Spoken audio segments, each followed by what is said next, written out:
So, something I brought you guys a little bit ago was something regarding the zero emissions vehicle mandate here in the UK, which basically dictates that car manufacturers have to produce and sell a certain amount or a certain percentage of their cars that are actually EVs compared to traditional petrol and diesel vehicles in order to not fall foul of the regulations. Now, there's a lot of controversy around that. I've already done a couple of videos going over that and why that needs to change, in my opinion. I think that, the percentages that they're asking the manufacturers are just unrealistic, compared to demand. Go and check that video if you haven't already, of course. But part of the thing that has been a kind of side effect of this is the fact that car manufacturers are actually offering out discounts for their EVs that are not sustainable for them. Sustainable cars, but not sustainable prices for them. So because of that, consumers actually, have even greater kind of incentive to go and buy an EV. How long that's going to last for, I don't know. But discounts are the main reason why people are driving EVs right now, buying EVs on the market.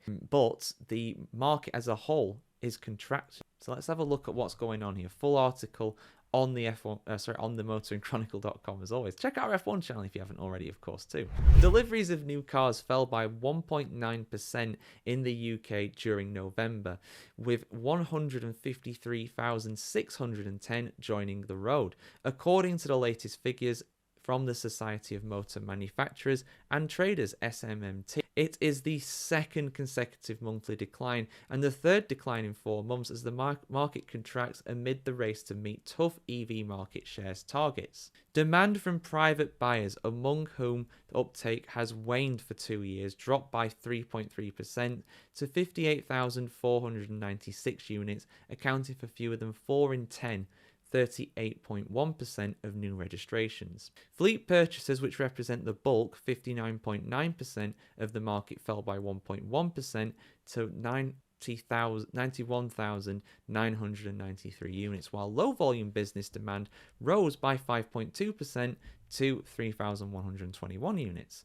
November saw double-digit falls in registrations from petrol 17.7% and diesel 10.1% cars, with petrol remaining the most popular powertrain. Hybrid and plug-in hybrid uptake has also declined by 3.6% and 1.2% respectively. So the market as a whole is falling, but the rate that it's falling for electric vehicles is a lot less compared to diesel and petrol. That's kind of the uptake we can see with that. Battery electric vehicles BEV registrations, meanwhile, rose from an 11th successive month, up 58.4% to 38,500 units, representing 25.1% of the local market, but driven by heavy manufacturer discounting. With the best market share since December 2022, November is just the second month this year at which BEV uptake has reached mandated levels, albeit against the backdrop of declining market overall. And some stats there on that picture if you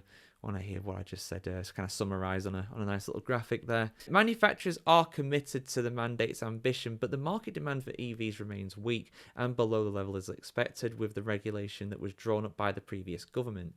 That's something key as well, guys. People blaming the current government, it's not their fault.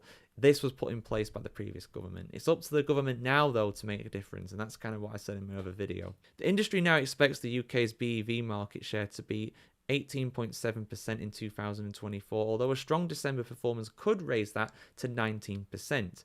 Still short of the 22% target for the year, though. This year's growth cements Britain as Europe's second biggest new BEV market by volume and closing the gap on leader Germany. It reflects long-term manufacturer investment in new models, with more than 130 zero-emission choices now available, up more than 42% on last year, on which the sector is being offered record discounts. While this is providing some success, the scale of discounting, worth some £4 billion across 2024, is unsustainable and poses a risk to future consumer choice and UK economic growth.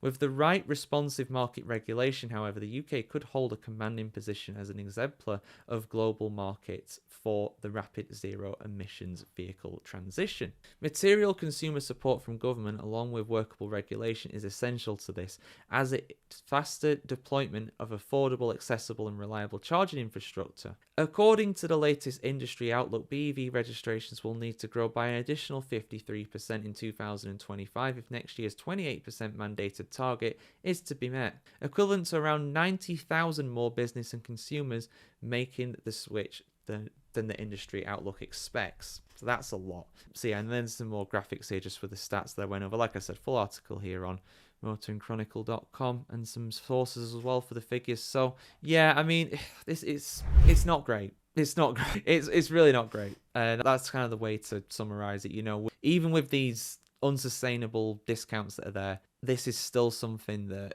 the UK is not going to meet in terms of its goals. And I've said this before and I'll say it again.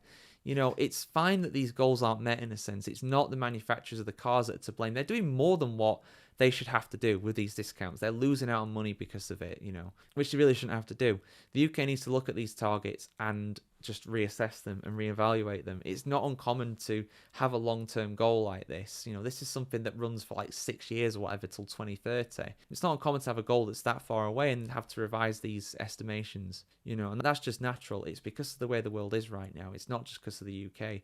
So I think sensibly, that's what they should do. But will they do it? We'll see.